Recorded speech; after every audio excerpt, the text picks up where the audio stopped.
Breaking now on the Ktla Morning News at 9, thousands feared dead after a powerful magnitude 7.8 earthquake rocked Turkey and Syria overnight. This morning, search and rescue crews are trying to save survivors. Just moments ago here in Southern California, a helicopter hoisted a worker to safety after a 20-foot fall at a construction site. We'll tell you where this happened. And folks in some local neighborhoods woke up to quite a mess this morning. Windy conditions knocking down some trees that crushed cars, homes, and blocked intersections.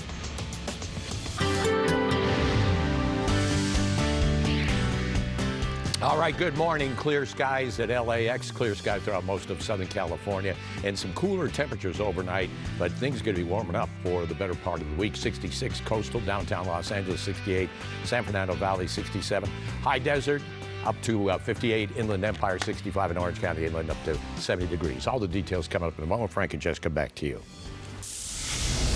Mark, thank you. Breaking news this morning. The death toll continues to increase this morning in Turkey after a 7.8 earthquake. More than 2,300 people have been killed. KTLA's Eric Spillman in the newsroom for us. Eric, good morning. Morning, Frank. Good morning, Jessica. A new video just into our newsroom shows just how much devastation this earthquake caused. It was extremely powerful.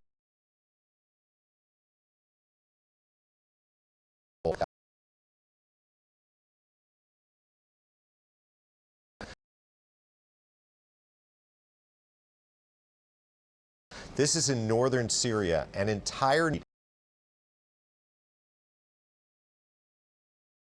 and debris.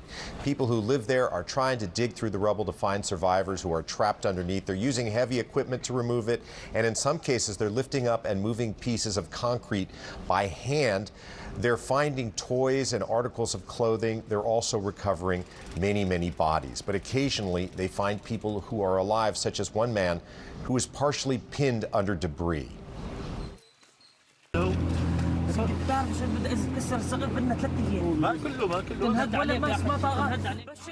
Rescuers were able to talk to the man and calm him down as they worked to get him out. The 7.8 magnitude quake hit at 4 in the morning local time, so most people were sleeping. It was the strongest quake to hit this part of the world since the year 1939. It was centered in Gaziantep, which is a city in southeastern Turkey, and some of the most severe damage was in Syria, but it was felt over a wide area, including in Lebanon, Cyprus, Israel, Jordan, and Egypt. In Turkey, I want to show you some drone video showing exactly what happened to some multi-story apartment buildings there. The front parts of these buildings, their facades, just collapsed because of all the shaking. Those sections of the building fell to the ground. So you had people trapped in their apartments, and you see some of them there. They have no way to get out. The staircases were heavily damaged. The buildings were, obviously, the elevators were not working. Rescuers had to use cherry pickers to evacuate people from some of these buildings. It was the only way to get them to safety.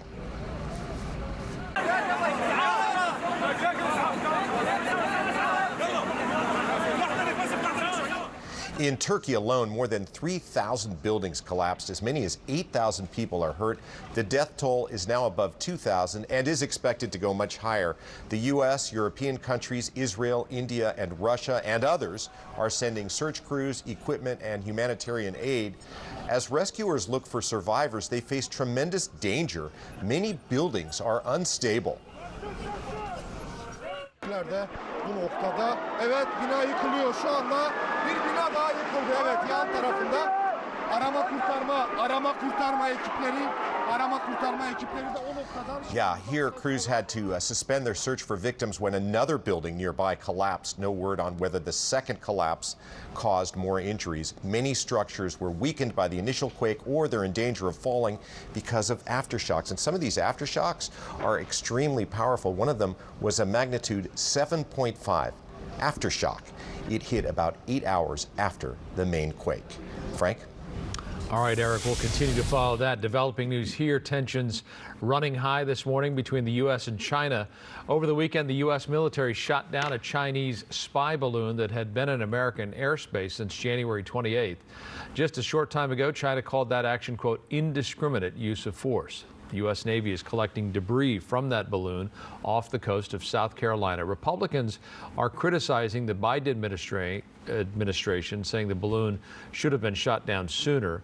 The White House saying they brought it down as safely as possible. China claims it was a weather research device. A wind advisory has been issued in Santa Clarita and the Antelope Valley until noon today. Winds could blow up to 20 to 30 miles per hour, with gusts reaching up to 45 miles per hour in some locations. Those powerful wind gusts bring down. Myers live in Palms with a look at the situation there, Aaron. To the winds really strong overnight. They brought down trees in several areas. One here in Palms, you can see it is still laying across the road here and landed on several vehicles. It also caused some damage to the sidewalk. Sky 5 was overhead earlier this morning, so you can get a better look at how big this tree is. The LADWP was also out here for a short time working on removing branches from the tree. Now, this happened around 1:30 this morning on Sardis Avenue between Bentley and Sepulveda. The tree also brought down phone lines. 3 vehicles sustained quite a bit of damage, including smashed windshields and crushed roofs. We spoke to one resident who says this is making her think of. It's a reminder that couldn't be uprooted, but definitely the old dead branches could break off. And in Santa Monica, another tree came down, landing on what appears to be part of a garage and a wall surrounding a home. This happened around midnight on the 1000 block of 22nd Street near Washington Avenue. That tree is said to have taken down power lines. And in Hollywood, part of Franklin has been closed down for a tree that fell across the roadway, taking a light pole with it. All the westbound lanes were blocked and one eastbound on Franklin between Sycamore and Orange. We are hearing they're almost done removing that tree. Now back here live, as for the tree here in Palms, crews are going to have to come back out and finish removing the tree from the roadway. At this point, they say they don't know how long that's going to take. Reporting live in Palms, I'm Erin Myers. I'll send it back to you in Hollywood. All right, Aaron, thank you for that. Windy, breezy, but what a beautiful week. I have a friend visiting from Connecticut after that brutal weekend. Oh, man. She's arriving today. Oh, and great. I feel like Wednesday and Maybe she'll Thursday. be in a parka. I feel like she's going to be really happy with this. Really forecast. happy, yeah. And when you say, man, it's cold. You I just know, go, too. No, it's not cold. You don't know cold. Good news, winds are dying down. And the wind advisory that still remains in Santa Clarita should end.